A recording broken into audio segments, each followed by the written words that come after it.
আল্লাহর ওলি খাজায়ে খাজেগান মাহবুবের রহমান গরিবে নেওয়াজ খাজা মঈনুদ্দিন চিশতি রহমতুল্লাহে আলাইহি কিভাবে এই ধরাধামে আগমন করেছিলেন সেই মনোমুগ্ধকর কাহিনীটিই আজকে আপনাদের সামনে বর্ণনা করব ইনশাআল্লাহ। হজরত খাজা মঈনুদ্দিন চিশতি রহমতুল্লাহে আলাইহির শ্রদ্ধেয়া মাতা সায়েদা উম্মুল ওয়ারা ওরফে মাহে নূর বলেন, আমার প্রথম দুটি সন্তান জন্মের পরে আমরা স্বামী স্ত্রী তৃতীয় সন্তানের জন্য আকর্ষিত হতে থাকি। আমার স্বামী সৈয়দ গিয়াসউদ্দিন হাসান ছিলেন একজন উচ্চ পর্যায়ের আলিম, ফাজিল ও কামেল ওলি।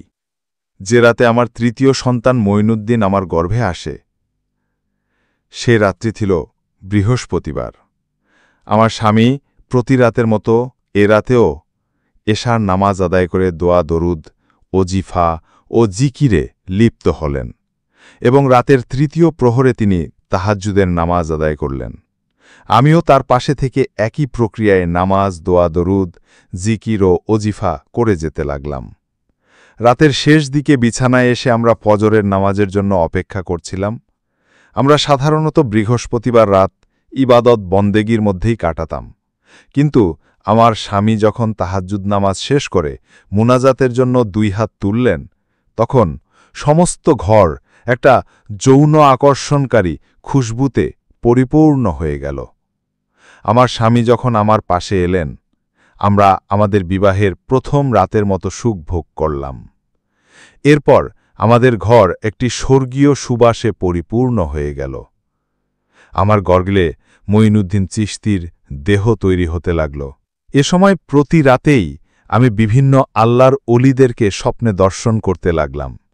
তারা প্রত্যেক দিন আমাকে এসে সাবধান করে দিয়ে বলতেন যে, হে মাহেনুর, তোমার গর্ভে এমন একজনের দেহ তৈরি হচ্ছে যিনি হবেন আল্লাহর অলিদের পথপ্রদর্শক, কুতুবুল ইরশাদ এবং মহান আল্লাহ রাব্বুল আলামিনের বন্ধুদের মধ্যে বিশেষ একজন বন্ধু হাবিবুল্লাহ। অতএব তোমাকে সবসময় সাবধান থাকতে হবে যেন তোমার দ্বারা কারো কোনো ক্ষতি না হয়, তোমার দ্বারা কোনো গুনাহের কাজ সংঘটিত না হয়, যেন কেউ তোমার আচার আচরণ এবং কথাবার্তায় মনে কষ্ট না পায়, কোনো যাচনাকারী যেন তোমার নিকট থেকে খালি হাতে ফেরত না যায়। কেননা আল্লাহ রাব্বুল আলামিন তোমার সময়কালের সকল নারীদের মধ্যে হতে তোমাকেই বাছাই করেছেন তার বন্ধুর মাতৃত্বের জন্য। এটা তোমার জন্য একটা বিরাট সৌভাগ্যের কথা। এই সৌভাগ্যের সম্মান যাতে রক্ষা পায় সে বিষয়ে তোমাকে সদা যত্নবান থাকতে হবে। এছাড়াও মাঝে মাঝে একটা ঐশী বাণী আমাকে ব্যাকুল করে তুলত। আমি যখনই আল্লাহর খেয়াল ও ধ্যান হতে বিচ্ছিন্ন হয়ে যেতাম, একটা ঐশী বাণী আমাকে সাবধান করে দিয়ে বলত, হে আল্লাহর বন্ধুর মাতা, তোমার কিন্তু আল্লাহর স্মরণ থেকে অমনোযোগী হওয়া সাজে না। এই আওয়াজ শোনার সঙ্গে সঙ্গে আমি সাবধান হয়ে গিয়ে আমার অন্তর ও মনকে পুনরায় আল্লাহর স্মরণে লিপ্ত করতাম। একজন গৃহিণী হিসেবে আমাকে সংসারের যাবতীয় কাজও করতে হতো। আমি সংসারের যাবতীয় কাজও করতাম এবং আল্লাহর স্মরণে সবসময় লিপ্ত থাকতাম। একটা কথা না বললেই নয় যে যখন মঈনুদ্দিন চিশতি আমার গর্ভে এসেছিলেন তখন আমার যাবতীয় অভাব অনটন দূর হয়ে গিয়েছিল। শত্রুরাও আমার বন্ধুত্বের জন্য কাঙ্গালের মতো হাত বাড়িয়ে দিয়েছিল। এই পবিত্র দেহ যখন বৃদ্ধি পেতে পেতে একসময় 120 দিন পরিপূর্ণ হল, তখন ঘটল আরও একটি অলৌকিক ঘটনা। সেই রাত্রি ছিল শুক্রবার। জাওয়ালের ওয়াক্তে অর্থাৎ ফজরের নামাজের শুরুতে আমার ঘর একটি ঐশী আলোতে উদ্ভাসিত হয়ে উঠল এবং একজন জ্যোতির্ময় ফেরেশতা মঈনুদ্দিনের আত্মা বহন করে আমার নাভির মধ্য দিয়ে শরীরে প্রবেশ করিয়ে দিল। তখন আমার সমস্ত দেহে একটি বিরাট আলোড়নের সৃষ্টি হল। ওই সময়ে আমি নিদ্রা ও জাগ্রতের মাঝামাঝি অবস্থায় ছিলাম। আমি অত্যন্ত ভীত সন্ত্রস্ত হয়ে পড়লাম। এরপর যখন আমি জ্ঞান ফিরে পেলাম, তখন চোখ মেলে দেখলাম সেই স্বর্গীয় আলো তখনও বিলীন হয়ে যায়নি এবং একটা মনোমুগ্ধকর সুঘ্রাণে সমস্ত ঘর ছেয়ে গেছে।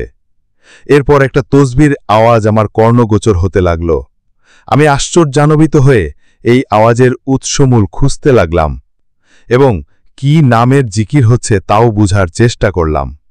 দীর্ঘ সময় খোঁজ করার পরে অবশেষে আমি বুঝতে পারলাম ওই আওয়াজ আর অন্য কোথাও নয়, বরং আমার পেটের মধ্যে থেকেই আসছে। আমি ভয়ে হতবিহ্বল হয়ে পড়লাম। তখন আমার স্বামী আমার পাশেই শায়িত ছিলেন। আমি তাকে জাগ্রত করে বললাম, হে আমার প্রিয় স্বামী, আমি অনবরত আমার পেটের মধ্য থেকে একটি জিকিরের আওয়াজ শুনতে পাচ্ছি। বলুন এর ব্যাখ্যা কি হতে পারে? আমার কথা শুনে প্রথমে তিনি মোটেও গুরুত্ব দিলেন না, কিন্তু বারবার তাকে অনুরোধ করায় তিনি আমার পেটে কান লাগিয়ে আওয়াজটি শোনার জন্য চেষ্টা করলেন এবং তিনি আওয়াজটি শুনতেও সফলকাম হলেন। তিনি অতি আশ্চর্যান্বিত হয়ে পড়লেন। ঠিক এমনই সময় সেই গায়েবী ফেরেশতার আওয়াজ আমরা দুজনেই শুনতে পেলাম। ফেরেশতা বলছে, হে গিয়াসউদ্দিন, ও মাহেনুর, তোমাদের এই সন্তান বড় না হওয়া পর্যন্ত যেন এই ঘটনা অন্য কেউ না জানে। বিষয়টি নিয়ে আমরা পুনরায় আলোচনা করতে লাগলাম এবং জিকিরের শব্দটি আবিষ্কার করতে সমর্থ হলাম। জিকিরে সেই শব্দটি ছিল সুবহান আল্লাহ, সুবহান আল্লাহ, সুবহান আল্লাহ। আমার স্বামী বললেন, এই জিকির আলমে আরওয়াহাতে সকল মানুষের জন্য ফরজ ছিল এবং এটাই ওই জগতের একমাত্র ইবাদাত হিসেবে নির্ধারিত ছিল। ওই ইবাদাতের উপর নির্ভর করেই বান্দাগণ দুনিয়াতে নিজ মর্যাদা লাভ করে জন্ম নেয়। কেউ অলির ঘরে, কেউ আলিমের ঘরে, কেউ জাহেদের ঘরে, কেউ জন্ম নেয় ইমানদারের ঘরে, কেউ কাফেরের ঘরে, কেউ মুশরিকের ঘরে, ইহুদির ঘরে, কেউ খ্রিস্টানের ঘরে। আর ওই জগতের বন্দেগীর ওপর নির্ভর করেই প্রত্যেক বান্দা দৈহিক সুস্থতা, অসুস্থতা, কানা, খড়া, ল্যাংড়া ও বিকলাঙ্গ হয়ে জন্মায়। কেননা ওই জগতের বন্দেগীর বিনিময়ে যা প্রাপ্তি ঘটে তাতে সে দুনিয়ায় নিজ মর্যাদা ও স্তর লাভ করে। রুহের জগতের কর্মফল দুনিয়ায় হাসিল করার পরে সে নিষ্পাপ হয়ে জন্ম নেয়। আমি আমার স্বামীর এই জ্ঞানগর্ভ কথা শ্রবণ করে মুগ্ধ হলাম এবং যে সমস্ত তথ্য আমার জানা ছিল না তাও জানতে পেরে খুবই খুশি হলাম। এই মাসটি ছিল আমার গর্ভধারণের ৪র্থ মাস। একটি একটি করে মাস অতিবাহিত হতে চলল এবং আমার মঈনুদ্দিনও আমার পেটে বড় হতে চলল। এভাবেই একটা মহা আনন্দের মধ্যে আমার সন্তানের জিকির শুনতে শুনতে আমার মধ্যেও কখনো কখনো জজবার হাল সৃষ্টি হতো এবং নিজেকে হারিয়ে ফেলতাম একটি ঐশী জগতের আড়ালে। এই সোনালী ও স্বর্গীয় আবেশে বিমোহিত দিনগুলি আস্তে আস্তে শেষ হতে লাগল। অতিবাহিত হয়ে গেল আরও ৬টি মাস। পরিশেষে আগমন ঘটল রজব মাসের, যেই মাসটি প্রসঙ্গে আল্লাহ রাব্বুল আলামিন ঘোষণা করেছেন, রজব আমার মাস। আর এই পবিত্র মাসেই খাজা মঈনুদ্দিন চিশতি রহমাতুল্লাহ আলাইহি এই ধরাধামে আগমন করেন।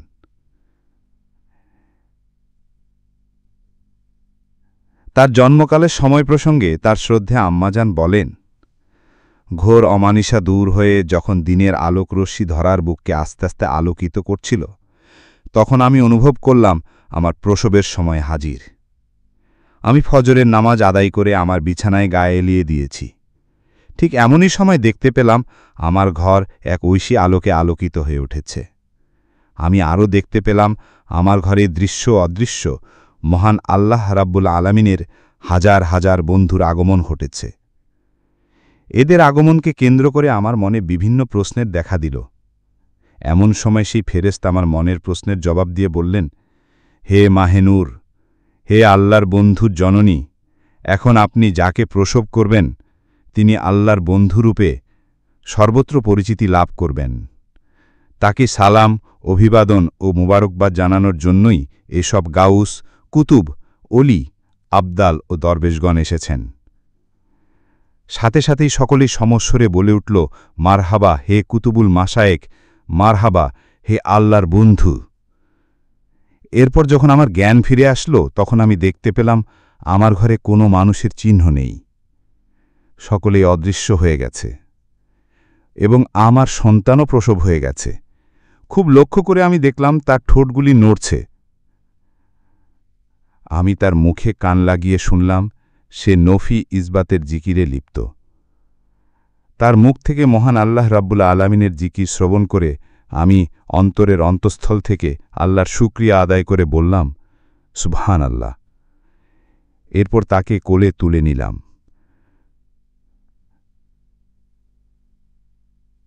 তাকে কোলে উঠিয়েই আমি দেখতে পেলাম তার সমস্ত দেহ থেকে বেহেশতের কস্তুরীর খুশবুর ঘ্রাণ ভেসে আসছে। আমি অত্যন্ত আশ্চর্যজনিত হয়ে পড়লাম। এদিকে আমি কাউকে ডাকতেও পারছি না, কোনো কথাও বলতে পারছি না। আমি স্থির দাঁড়িয়ে পরম দয়ালু মহান আল্লাহ রাব্বুল আলামিনের শুকরিয়া আদায় করছিলাম এবং ভাবছিলাম, এও কি সম্ভব? সাথে সাথে মহান আল্লাহ রব্বুল আলামিনের পক্ষ থেকে একজন ফেরেশতা আমাকে সমস্ত ঘটনার রহস্য জানিয়ে দিলেন। তিনি বললেন, হে মাহেনুর, তুমি ভাবছ সন্তান প্রসব করলাম, কিন্তু প্রসব বেদনা তো অনুভব করলাম না। ভূমিষ্ঠের পরে শিশুর দেহে যে ময়লা থাকে তা কোথায়, এবং শিশুর নাড়ি বা কাটল কে? তোমার প্রশ্নের জবাব শ্রবণ করো। যখন তুমি অজ্ঞান ছিলে তখন তোমাকে নিয়ে জান্নাতের হাউজে কাউসারের নিকট যাওয়া হয়েছিল। সেখানেই জান্নাতবাসী সব অলি, আবদাল, গাউস, কুতুবদের সঙ্গে তোমার সাক্ষাৎ হয় এবং মা মরিয়ম ও হজরত রাবেয়া বাসরি রাদিয়াল্লাহু তাআলা আনহামা তোমার প্রসব ঘটান এবং তোমার সন্তানের যাবতীয় কাজ সমাধা করেন। হাউজে কাউসারের পানিতে গোসল দিয়ে তোমার সন্তান তোমাকে ফেরত দেওয়া হয়েছে। মঈনুদ্দিন চিশতি রহমতুল্লাহ আলাহের আম্মাজান এই ঘটনা শ্রবণ করে আল্লাহ রব্বুল আলামিনের দরবারে শুকরিয়া আদায় করতে করতে সেজদায় অবনত হয়ে তার অসংখ্য কৃতজ্ঞতা আদায় করলেন। সুবহানাল্লাহ। এরপর ধীরে ধীরে তিনি বড় হতে লাগলেন। তাহার জীবনে আরও অনেক অলৌকিক কারামত আছে। তাহার জীবনের সবচেয়ে বড় উদ্দেশ্য হল, অথবা তাহার জীবনের সবচেয়ে বড় প্রসিদ্ধ ঘটনা, ভারতবর্ষে তখন ইসলাম ধর্মের প্রচার হয়নি। রাজা পৃথিবীরাজ তখন ভারত শাসন করত। রাজা পৃথিবীরাজ প্রতিনিহত তার পুরোহিতদের নিয়ে পূজা করার জন্য মন্দিরে যাতায়াত করত। ভারতের মানুষ তখন দেবদেবী এবং অগ্নি পূজা করত। অজ্ঞতা আর কুসংস্কারের ডুবে ছিল ওই সময়। একদিন রাতে হজরত খাজা মঈনুদ্দিন চিশতির রহমাতুল্লাহ আলাইহি তার নিজ গৃহে শায়িত ছিলেন। গভীর রজনীতে তিনি স্বপ্নে দেখলেন রাসূল সাল্লাল্লাহু আলাইহি ওয়াসাল্লাম বলছেন, হে খাজা মঈনুদ্দিন, তুমি হিন্দুস্তানে যাও, সেখানে গিয়ে দ্বীনের দাওয়াত দাও, ইসলাম ধর্ম প্রচার করো। হিন্দুস্তানের মানুষ কুসংস্কারের মধ্যে পড়ে আছে, তুমি যাও, তাদেরকে আল্লাহর পথে ফিরিয়ে আনো। এই স্বপ্ন দেখে খাজা মঈনুদ্দিন চিশতি জাগ্রত হলেন। অতঃপর দেরি না করে পরের দিন খাজা মঈনুদ্দিন চিশতি বেশ কয়েকজন সঙ্গী সাথী সহ হিন্দুস্তানের পথে রওনা হলেন। বেশ কয়েকদিন অনেক পথ অতিক্রম করার পর ভারতের রাজস্থানের আজমির নামক স্থানে প্রবেশ করলেন। সেখানে তখন রাজা পৃথিবীরাজ শাসন করত। তার বিরুদ্ধে কথা বলে এমন কারো সাহস ছিল না। এদিকে খাজা মঈনুদ্দিন চিশতি ও তার সঙ্গী সাথীরা অনেক পথ অতিক্রম করে ক্লান্ত হয়ে পড়েছিল। তাই খাজা মঈনুদ্দিন চিশতি এবং তার সঙ্গীরা আজমিরের তারাগার পাহাড়ের নিচে বিশ্রাম নিচ্ছিলেন। ঠিক ওই সময় নামাজের সময় হয়ে গিয়েছিল। সেই জন্যে খাজা মঈনুদ্দিন চিশতি তার সঙ্গীদের বললেন, তোমরা পানির সন্ধান করো, কেননা অজু করতে হবে, নামাজের সময় হয়ে গিয়েছে। তখন দুইজন সঙ্গী একটি লোটা নিয়ে পানির সন্ধানে বার হলেন। কিছুদূর যাবার পর তারা দেখল বিশাল একটা বড় সাগর সামনে দেখা যাচ্ছে, যেটি বর্তমানে আনা সাগর নামে পরিচিত। তারা আনা সাগরের সামনে গিয়ে দেখল রাজার সেনাবাহিনী আনা সাগরের চারিদিকে ঘিরে রেখেছে। তাদেরকে দেখা মাত্রই সেনাবাহিনী বলল, আপনারা কে? আর এর আগে তো কখনোই দেখিনি, এখানে কি চাই?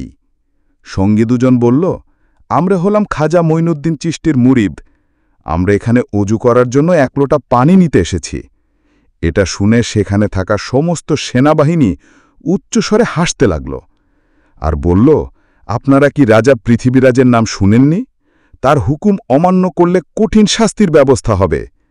এই সাগরে অন্য কারোর পানি নেওয়া তো দূরের কথা, পানিতে হাত দেওয়াও নিষেধ, কারণ এই পানি তাহলে অপবিত্র হয়ে যাবে। এই কথা বলে তাদেরকে তাড়িয়ে দিলেন। দুইজন সঙ্গী ব্যথা ভরা মন নিয়ে খাজা মঈনুদ্দিন চিশতির নিকটে ফিরে আসলেন। তখন খাজা মঈনুদ্দিন চিশতি বললেন, তোমাদের কি হয়েছে? তোমরা কি পানির সন্ধান পাওনি? এবার ওই দুজন বলল, হুজুর, পানি তো পেয়েছি, কিন্তু আমাদের দেয়নি, তাড়িয়ে দিয়েছে, আর বলেছে রাজা পৃথিবীরাজ এই পানি নেওয়ার জন্য কারো অনুমতি দেয় না, তার হুকুম অমান্য করলে কঠিন শাস্তি দিতে বাধ্য হবে।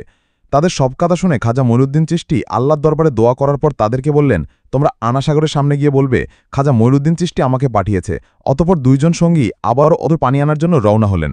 তারা যখন সাগরের সামনে গিয়ে হাজির হলো, সেনাবাহিনীরা তাদেরকে ডেকে বলল, কি ব্যাপার, তোমরা আবার এসেছ কেন? তখন তারা বলল, অজুর পানি নিতে এসেছি। সেনাবাহিনী বলল, বলেছিল পানি দেওয়া যাবে না। রাজা পৃথিবীরাজ শুনলে এতক্ষণ তোমাদের হয়তো জীবন চলে যেত, আমরা কোনো মতেই পানি দেব না। তখন তারা বলল, আমরা তোমাদের কাছে পানি চাইব না, এই আনাসাগরের কাছেই পানি চাইতে এসেছি। এই কথা শোনায় সেখানে থাকা সমস্ত সেনাবাহিনী উচ্চস্বরে হাসতে লাগলো। ঠিক ওই সময় তারা আল্লাহর দরবারে দোয়া করার পর হাতে থাকা লোটাটি এগিয়ে দিয়ে বলল, হে আনাসাগর, আমরা খাজা মঈনুদ্দিন চিশতি রাহমাতুল্লাহ আলাইহির মুরিদ, খাজা মঈনুদ্দিন চিশতি আমাদেরকে পাঠিয়েছে, আল্লাহর হুকুমে এই লোটার মধ্যে চলে এসো। এই কথা বলার সাথে সাথেই এক নিমেষে সেই বিশাল আনাসাগরের পানি লোটার মধ্যে চলে এলো। চোখের সামনে এমন বিস্ময়কর অলৌকিক ঘটনা দেখার পর সেখানে থাকা সমস্ত সেনাবাহিনী বিস্ময়ে হতবাক হয়ে গেলেন। দেরি না করে সাথে সাথে তারা কলেমা পড়ে ইসলাম ধর্ম গ্রহণ করলেন। আর কিছু ছিল কট্টর হিন্দুত্ববাদী, তাদের মনে হয়েছিল এটি কোনো জাদুর প্রভাব, তাই তারা পৃথিবীরাজকে অবর দেওয়ার জন্য দ্রুত রাজদরবারে চলে আসলেন। রাজা পৃথিবীরাজ তাদেরকে দেখে বললেন, কি ব্যাপার, তোমাদের চোখে মুখে এমন ভয়ের চিহ্ন দেখাচ্ছে কেন? তখন তারা বলল, রাজামশাই, সর্বনাশ হয়ে গেছে। রাজা পৃথিবীরাজ বলল, কি হয়েছে? তখন তারা বলল, রাজামশাই, কোথা থেকে যেন এক বিশাল বড় জাদুঘর এখানে এসেছে, দেখলে তাদের ফকির মনে হবে, কিন্তু তারা তাদের জাদু প্রভাবে সমস্ত আনাসাগরের পানি একটি লোটার মধ্যে নিয়েছে। এই কথা শোনা মাত্রই রাজা পৃথিবীরাজের মাথায় যেন আকাশ ভেঙে বলল। জীবনে সে অনেক জাদুঘর দেখেছে, কিন্তু এমন জাদুর প্রভাবে সে কখনোই শুনেনি। তাই নিজের চোখে দেখার জন্য দ্রুত সেনাবাহিনীদের নিয়ে সে আনাসাগরের কাছে যাওয়ার উদ্দেশ্যে রওনা হলেন। আনাসাগরে পাশ দিয়ে যাওয়ার সময় লক্ষ্য করে দেখলেন সমস্ত আনাসাগরে এক বিন্দু পানি মাত্র নেই। সমস্ত আজমিরের লোক দলে দলে খাজ মঈনুদ্দিন চিশতি রহমতুল্লাহ আলাইহিকে দেখার জন্য সেখানে যেতে লাগলেন। খাজা মঈনুদ্দিন চিশতি এবং তার সঙ্গীরা নামাজ শেষ করে বসেছিল। হঠাৎ তখনই রাজা পৃথিবীরাজ সেখানে হাজির হলেন। দেখলেন ইতোমধ্যেই অনেক হিন্দু ইসলাম ধর্ম গ্রহণ করেছে। এটা দেখে রাজা মনে মনে খুবই রাগান্বিত হলেন। রাজা পৃথিবীরাজ ছিল খুবই চালাক, কট্টর হিন্দুত্ববাদী। পৃথিবীরাজ বললেন, আপনি কে আর কোথায় থেকে এখানে এসেছেন? তখন তিনি বললেন, আমার নাম খাজা মঈনুদ্দিন চিশতি, আল্লাহর হুকুম, রাসূল সাল্লাল্লাহু আলাইহি ওয়াসাল্লামের নির্দেশে আমি এখানে এসেছি। পৃথিবীরাজ বললেন, আপনি আপনার জাদুর প্রভাবে এই পানি কেন শুকিয়ে দিয়েছেন? তখন খাজা মঈনুদ্দিন চিশতি বললেন, আমি কোনো জাদুকর নই, আমি হলাম আল্লাহর বান্দা। আল্লাহর হুকুম পালন করার জন্যই পানি আনতে গিয়েছিলাম, কিন্তু পানি না দেওয়ার কারণে এই পানি আল্লাহ শুকিয়ে দিয়েছে। এই কথা শুনে সেখানে থাকা সমস্ত লোক বিস্ময়ে হতবাক হয়ে এক দৃষ্টিতে খাজা মঈনুদ্দিন চিশতির দিকে তাকিয়ে রইলেন। পৃথিবীরাজ ছিল খুবই চালাক এবং প্রতারক। সে বুঝতে পেরেছে এ সাধারণ কোনো মানুষ নয়, তাই সে কান্নার অভিনয় করে নত হয়ে বললেন, ঠিক আছে, আমাদের সবার কষ্ট হলেও কোনো অসুবিধা নেই, কিন্তু ছোট বাচ্চা এবং নিরপরাধ সাধারণ মানুষের কথা চিন্তা করে পানি আবার আগের জায়গায় ফিরিয়ে দিন, দয়া করে এই অনুরোধটুকু রাখুন। এই কথা শুনে খাজা মঈনুদ্দিন চিশতি দুইজনকে ওই লোটা নিয়ে আনাসাগরের দিকে যাওয়ার নির্দেশ দিলেন। দুইজন সঙ্গী লোটা নিয়ে আনাসাগরের কাছে গেল এবং ওই লোটাটি আনাসাগরে রাখার সাথে সাথেই আনাসাগর আবার আগের মতো পানিতে পরিপূর্ণ হয়ে গেল। এই সমস্ত ঘটনা দূর থেকে তারা দেখছিল, তাই সেখানে থাকা সমস্ত লোক জিজ্ঞাসা করল, আপনি কোন দেবতার পূজা করেন? খাজা মঈনুদ্দিন চিশতি বলল, আমি আমার রব এক আল্লাহর ইবাদত করি। সেখানে থাকা সেই লোকগুলো বলল, আমরাও আজ থেকে আপনার সেই এক আল্লাহর ইবাদত করতে চাই। সেখানে থাকা সমস্ত লোক একে একে ইসলাম ধর্ম গ্রহণ করল, কিন্তু রাজা পৃথিবীরাজ এটা মেনে নিতে পারেনি। তাই সে খুব রেগে গিয়ে রাজদরবারের দিকে ফিরে আসতে লাগলেন। পরের দিন পৃথ্বীরাজ রাজদরবারের একটি জরুরি মিটিংয়ের আয়োজন করলেন। পৃথ্বীরাজ বললেন, যেভাবেই হোক এই ফকিরকে এখান থেকে তাড়িয়ে দিতে হবে, একে শেষ করতে হবে। এই বিষয়ে তোমাদের কোনো পরামর্শ থাকলে তাড়াতাড়ি বলো। তখন মন্ত্রী বলল, রাজামশাই, এই ফকির তো কোনো সাধারণ মানুষ নয়, সে তো একজন বড় জাদুঘর। তার জাদুর প্রভাবে যেভাবে একে একে ইসলাম ধর্মে নিয়ে যাচ্ছে, একদিন কিন্তু ভারতবর্ষে হিন্দু ধর্ম পালন করার মতো আর কেউই থাকবে না। তার সাথে মোকাবেলা করতে হলে বিশাল বড় জাদুঘরের দরকার। তখন সেখানে থাকা একজন সেনাবাহিনী বলল, রাজামশাই, আমাদের দেশে এর চেয়েও একজন বড় জাদুকর আছে। তখন পৃথ্বীরাজ বলল, তার নাম কি? তখন সেনাবাহিনীটি বলল, সে হল জয়পাল জাদুকর। পৃথ্বীরাজ বলল, যাও, তাকে তোমরা এই রাজদরবারে নিয়ে এসো। অতঃপর কয়েকজন সৈন্যবাহিনী জয়পাল জাদুকরের সাথে সাক্ষাৎ করার জন্য রওনা হলেন। কিছুক্ষণ পর জয়পাল জাদুকরের বাড়ির কাছে গিয়ে দেখল জয়পাল আকাশে ভাসমান অবস্থায় গভীর ধ্যানে মগ্ন। তাদেরকে দেখা মাত্রই নিচে নেমে আসলো এবং বলল, নাজা পাঠিয়েছে তোদের। এমন কথা শুনে সেনাবাহিনীরা অবাক হয়ে গেল। তারা মনে মনে ভাবতে লাগল, আর কোনো চিন্তা নেই, এইবার তাদের কাজ সম্পূর্ণ হবে। সমস্ত কথা জয়পাল জাদুকরের সাথে তারা খুলে বলল। অতপর তারা দেরি না করে জয়পাল জাদুকরকে রাজদরবারে নিয়ে হাজির করল। জয়পাল বললেন, রাজামশাই, আমাকে ডেকেছেন কেন দাদা? পৃথ্বীরাজ বললেন, শুনেছি আপনি ভারতবর্ষের সবচেয়ে বড় জাদুকর। আমরা তো সবাই একটা সমস্যার মধ্যে পড়ে গেছি, তোমাকে এটা উদ্ধার করতে হবে। তখন জয়পাল বললেন, বলুন, আপনার জন্য কি করতে পারি? পৃথ্বীরাজ বললেন, আপনিও হিন্দু আর আমরা সবাই হিন্দু, কিন্তু কোথা থেকে এক ফকির এসে একে একে সবাইকে তার জাদুর প্রভাব দেখিয়ে হিন্দু ধর্ম ত্যাগ করে ইসলাম ধর্মে নিয়ে যাচ্ছে। তার সাথে তোমার মোকাবেলা করতে হবে। তাকে যদি তুমি দেশ থেকে তাড়াতে পারো অথবা একেবারে শেষ করে দিতে পারো, তাহলে তোমার জন্য মহামূল্যবান পুরস্কার রয়েছে। এই কথা শুনে জয়পাল বললেন, মহারাজ, আপনি চিন্তা করবেন না। কত বড় বড় জাদুকর আমার কাছে নতস্বীকার করেছে, আর ও তো সামান্য একজন ফকির। ওকে শেষ করে তবেই আমি তোমার সামনে হাজির হব। অতপর আর দেরি না করে জয়পাল জাদুকর তার জাদুর সাহায্যে গরিবে নেমাজ খাজা মঈনুদ্দিন চিশতি রহমতুল্লাহ আলাহিকে খুঁজতে লাগলেন। কিছুদূর যাবার পর জয়পাল জাদুকর দেখল গরিবে নেওয়াজ খাজা মঈনুদ্দিন চিশতি তারাগার পাহাড়ে একটি পাথরের এক কোণে আল্লাহর এবাদতে মগ্ন আছে, কোনো দিক তাকাচ্ছে না। এটা দেখে জয়পাল জাদুকর পিছন দিক থেকে ওই দিকে এগিয়ে গেল। জয়পাল বলতে লাগল, এই ফকিরকে মারা আমার কাছে তো সামান্য কাজ। আমি পিছন দিক থেকে এসেছি, তাও দেখতে পাইনি। এটা কোন জাদুকর হলো? এই কথা বলে তার জাদুর প্রভাবে সেই পাহাড় থেকে একটি বিশাল বড় পাথর উঠিয়ে যেমনি খাজা মঈনুদ্দিন চিশতিকে চাপা দিতে যাবে, এমন সময় খাজা মঈনুদ্দিন চিশতি একটি আঙুল উঠিয়ে বলল, হে তারাগার পাহাড়ের পাথর, তুমি দেখছ না আমি আল্লাহর ইবাদত করছি?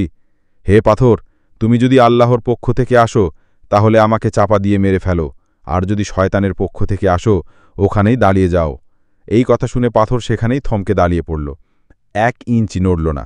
জয়পাল জাদুকর একের পর এক জাদু দেখাচ্ছে, কিন্তু কিছুই করতে পারছে না। এই ক্ষমতা দেখে জয়পাল জাদুকর বিস্ময়ে অতবাক হয়ে গেল। জয়পাল বুঝতে পেরেছে যে ইনি সাধারণ কোনো মানুষ নয়, তার কাছে আমার এই জাদু কখনোই চলবে না। তাই দেরি না করে জয়পাল জাদুকর সঙ্গে সঙ্গে খাজা মঈনুদ্দিন চিশতিয়ার কাছে হার স্বীকার করল এবং ইসলাম ধর্ম গ্রহণ করল। পরের দিন থেকে সারা ভারতবর্ষে এই খবর ছড়িয়ে পড়ল যে ভারতের সবচেয়ে বড় জাদুকর জয়পাল একজন ফকির, যার নাম গরিবে নেওয়াজ খাজা মঈনুদ্দিন চিশতি। তার কাছে হেরে গিয়ে ধর্মত্যাগ করে ওই ফকিরের ধর্মগ্রহণ করেছে। তিনি এমন এক রবের ইবাদত করে যার কাছে কোনো শক্তি জিততে পারে না। সমস্ত ভারতের মানুষ বলতে লাগল, তিনি এমন কোন রবের ইবাদত করে যে তার কাছে সবাই হেরে যাচ্ছে? তাহলে সেই রবের ক্ষমতাই বা কত বড়? আমাদের উচিত ওই রবের ইবাদত করা। এই কথা বলে দলে দলে সবাই ইসলাম ধর্ম গ্রহণ করার জন্য খাজা মঈনুদ্দিন চিশতি রহমতুল্লাহ আলাইয়ের কাছে যেতে লাগল। এই খবর পেয়ে রাজা পৃথ্বীরাজ খুবই চিন্তিত হয়ে পড়লেন।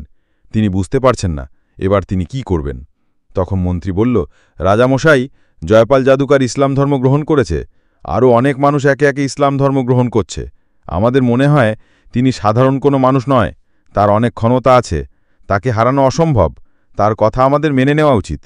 তখন পৃথ্বীরাজ বলল, এত সহজে আমি হার মেনে নেব না। তোমরা যাও, ওই ফকিরকে এখানে ডেকে নিয়ে আসো। অতপর কয়েকজন সেনাবাহিনী এই খবর দেওয়ার জন্য রওনা হলেন। সেখানে হাজির হয়ে বললেন, রাজামশাই, আপনার সাথে খুবই গুরুত্বপূর্ণ কথা বলার জন্য আপনাকে ডেকেছেন। তখন খাজা মঈনুদ্দিন চিশতি নিজেই রাজা পৃথ্বীরাজের সাথে কথা বলার জন্য বেরিয়ে পড়লেন। এদিকে ওই এলাকার এক হিন্দু পণ্ডিত ছিল। সে প্রতিদিন পূজা করার জন্য মন্দিরে যেত এবং মূর্তির সামনে দুধ ঢালত। একদিন তার মেয়ে সেই পণ্ডিতকে জিজ্ঞেস করল, বাবা, আপনি প্রতিদিন দুধ নিয়ে মন্দিরে যান, মন্দিরে ওই মৈত্রিক দুধ পান করে? তখন পণ্ডিতটি বলল, মা, মূর্তি কখনো দুধ পান করে না, ওই মূর্তিগুলোকে আমরা পুজো করি। তখন তার মেয়ে বলল, বাবা, আমি ওই মূর্তিটির দুধ খাইয়ে তবেই আসব, আমি দেখতে চাই যে আসলে এই দুধ পান করে কিনা। তখন হিন্দু পণ্ডিত বলল, মা, এমন কথা বলতে নেই, সে তো আমাদের ভগবান, মূর্তি কি কখনো দুধ পান করে? তবে মন্দিরে যেদিন কেউ থাকবে না তুমি সেদিন গিয়ে দেখতে পারো। অতপর একদিন তার মেয়ে দুধ নিয়ে ওই মন্দিরে হাজির হলো। ওই মূর্তির সামনে গিয়ে বলল, তুমি তো আমাদের ভগবান, তাহলে নিশ্চয়ই আমার কথা শুনছ। আমি আজ দুধ নিয়ে এসেছি, তুমি এই দুধ পান করে নাও। কিন্তু মূর্তির কাছ থেকে কোনো উত্তর পেল না। মেয়েটি আবার বলল, কি ব্যাপার, আমার কথা কি শুনতে পাচ্ছ না? তুমি দুধ পান করে নাও, আমি সচক্ষে এটা দেখতে চাই। কিন্তু মূর্তির কাছ থেকে কোনো উত্তর এলো না। তখন মেয়েটি নিজেই মাথা ঠুকে রক্ত ঝরাতে লাগলো, জোরে জোরে কাঁদতে লাগলো। ঠিক ওই সময় গরিবে নেওয়াজ খাজা মঈনুদ্দিন চিশতি ওই দিয়ে যাচ্ছিলেন। কান্নার আওয়াজ শুনে তিনি ওই মন্দিরের মধ্যে প্রবেশ করলেন এবং দেখলেন একজন মেয়ের মাথা দিয়ে রক্ত ঝরছে এবং জোরে জোরে ক্রন্দন করছে। তখন খাজা মঈনুদ্দিন চিশতি তাকে জিজ্ঞেস করলেন, মা, তোমার কি হয়েছে? মেয়েটি বলল, দেখুন না বাবাজি, আমি দুধ নিয়ে এসেছি এই মূর্তিকে খাওয়াবো বলে, কিন্তু সে কিছুতেই আমার কথা শুনছে না। তখন খাজা মঈনুদ্দিন চিশতি বললেন, মা, মূর্তি কখনো কথা বলতে পারে না এবং খেতেও পারে না। তখন মেয়েটি আবারও নিজের মাথা ঠুকে রক্ত ঝরাতে লাগল। মেয়েটির এমন ভক্তি দেখে খাজা মঈনুদ্দিন চিশতি অবাক হলেন, তাই মূর্তির সামনে গিয়ে মূর্তিটির কান ধরে বললেন, আমি খাজা মঈনুদ্দিন চিশতি বলছি, তুমি কি শুনতে পাচ্ছ না? এই অসহায় নিষ্পাপ মেয়েকে তুমি কাঁদাচ্ছ কেন? এই দুধগুলো খেয়ে নাও। এই কথা বলার সাথে সাথেই ওই মূর্তি দুধ খাওয়া শুরু করল। এটা দেখে মেয়েটি খুবই খুশি হল এবং আনন্দে সেখান থেকে চলে আসলো। মেয়েটি যখন গ্রামে প্রবেশ করল, অনেকেই বলতে লাগলো, এই মেয়েটি হয়তো কোনো অপকর্ম করে এসেছে, সবাই কলঙ্কিত করছে, এখন আমাদের কি হবে? সেখানে ওই মেয়েটির বাবা উপস্থিত ছিল। তারা সবাই বলতে লাগলো, কি ব্যাপার, তোমার এই অবস্থা কেন? মেয়েটি বলল, বাবা, আমি মূর্তিকে দুধ খাইয়ে এসেছি। এই কথা শুনে সবাই অবাক হলো এবং বলল, এই মেয়ে মিথ্যা বলছে, মূর্তি কখনো দুধ খায় না, নিজেই অপকর্ম লুকানোর চেষ্টায় আমাদেরকে ধোঁকা দিচ্ছে। মেয়েটি তখন কাঁদতে কাঁদতে বিনয়ের সাথে বলল, আমি অনেক বলার পরেও মূর্তি যখন দুধ খায়নি, তখন নিজে মাথা ঠুকে রক্ত ঝরিয়েছি। ঠিক ওই সময় এক ফকির বাবা এসে মূর্তির কান ধরে বলল, দুধ খেয়ে নাও। আর সাথে সাথে এই ফকির বাবার কথায় মূর্তি দুধ খাওয়া শুরু করল। তখন সেখানে থাকা সমস্ত লোক আশ্চর্য হয়ে গেল এবং বলল, কে ওই ফকির বাবা?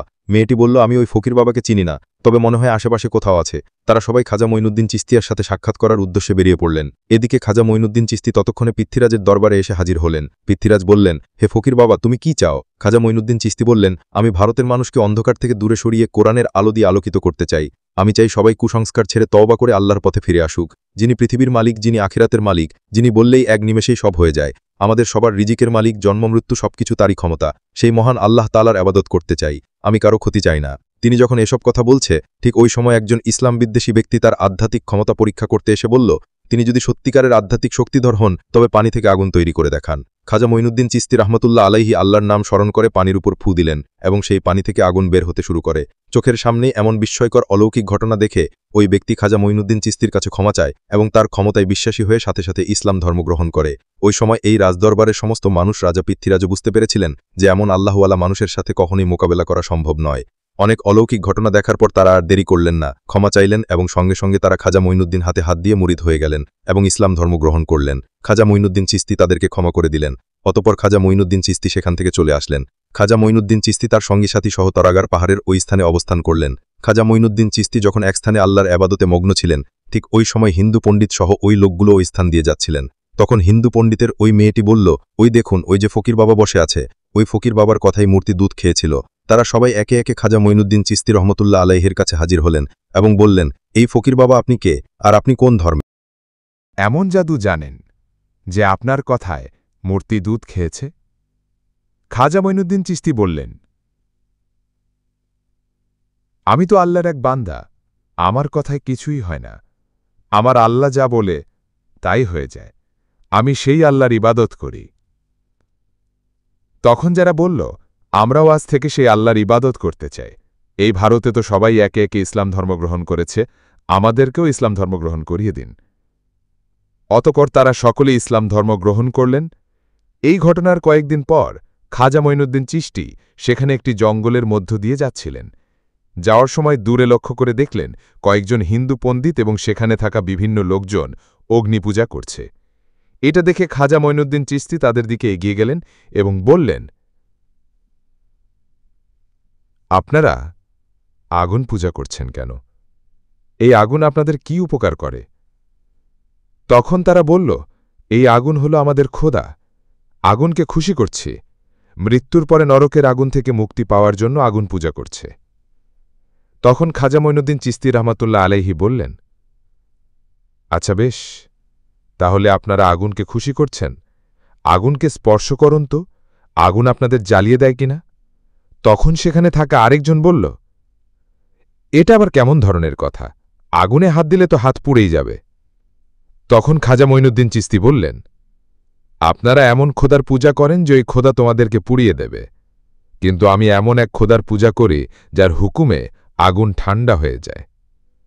এই কথা শুনে সেখানে থাকা আরেকজন হিন্দু পণ্ডিত অট্টহাসি করে বলল, আগুনের ধর্ম তো পোড়ানো, আর আপনি যেহেতু বলছেন তাহলে আপনি আমাদের স্বচক্ষে দেখান। তখন খাজা মঈনুদ্দিন চিশতি রহমাতুল্লাহ আলাইহি আগুনকে লক্ষ্য করে বললেন, হে আগুন, আমি আল্লাহর এক হতে খাজা মঈনুদ্দিন চিশতি বলছি, আল্লাহর হুকুমে তুমি ঠান্ডা হয়ে যাও। এই কথা বলে খাজা মঈনুদ্দিন চিশতি আগুনের মধ্যে প্রবেশ করলেন, কিন্তু তারা অবাক হয়ে দেখলেন খাজা মঈনুদ্দিন চিশতি আগুনের মধ্যে প্রবেশ করল, কিন্তু একটুও পুড়ে যায়নি। এই অলৌকিক ঘটনা স্বচক্ষে দেখার পর তারা সবাই অবাক হয়ে গেলেন এবং বললেন, আপনি কে আর আপনি কোন খোদার ইবাদত করেন? তখন খাজা মঈনুদ্দিন চিশতি বললেন, আমার নাম গরিবে নওয়াজ খাজা মঈনুদ্দিন চিশতি, যিনি বিশ্বজগৎসমূহের প্রতিপালক। তিনি ছাড়া কোনো উপাস্য নাই। তিনি এই সমস্ত ক্ষমতার মালিক। এক আল্লাহর ইবাদত করি। তখন সেখানে থাকা সমস্ত লোক বলল, আমরাও আজ থেকে সেই মালিকের ইবাদত করতে চাই। এই বলে সেখানে থাকা সমস্ত মানুষ ইসলাম ধর্ম গ্রহণ করে নিল। আর এভাবেই খাজা মঈনুদ্দিন চিশতি রহমাতুল্লাহ আলাইহি ভারতবর্ষে এসে কোরআনের আলো দিয়ে ইসলাম ধর্ম প্রচার করল। আল্লাহ তাআলার দেয়া অলৌকিক ঘটনা দেখার পর কোটি কোটি হিন্দু ইসলাম ধর্ম গ্রহণ করেছিল, যা এক নজিরবিহীন দৃষ্টান্ত। আর এভাবেই সমগ্র ভারতে ইসলাম ধর্ম ছড়িয়ে পড়ল। তো প্রিয় বন্ধুরা, আপনারা যদি চান যে খাজা মঈনুদ্দিন চিশতি রহমাতুল্লাহ আলাইহির মৃত্যুর পরে যেসব অলৌকিক ঘটনা ঘটে গিয়েছে তার পাঠ যদি আপনারা চান, অবশ্যই কমেন্ট বক্সে লিখবেন। আর আজ এই পর্যন্ত। ভিডিওটি কেমন লেগেছে অবশ্যই কমেন্ট করবেন। আসসালামু আলাইকুম।